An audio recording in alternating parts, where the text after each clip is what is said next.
quite different to some of the stuff that you've done before.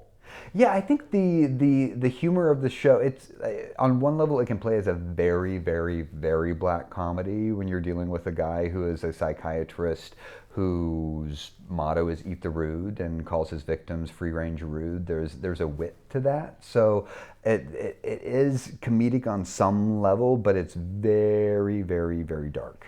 Now, obviously, working with the network NBC, were you given free reign? Now, it's not super gory, but were you given free reign to kind of play with the gore, play with the blood, or were they kind of like, do Hannibal, but don't really do a bloody Hannibal? Make it sort of, PG-13. No, they were very supportive. They said we will let you do the story we will let you tell the story that you want to tell. And we have, for instance, we have this episode where a killer is making his victims into angels, and he flays them down the back and spreads their skin out into angel wings. And we come upon this scene, and they're naked, and so you could see there where the good Lord split them.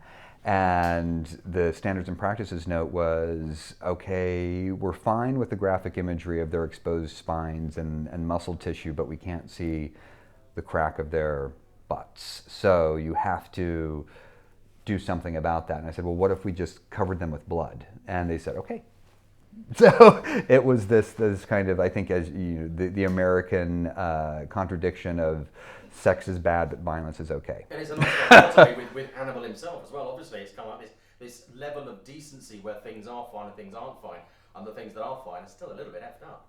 Oh yeah, I think we have a very demented, look at the world, and it's through Hannibal Lecter's eyes, who is, has an aesthetic, and he is a sophisticate.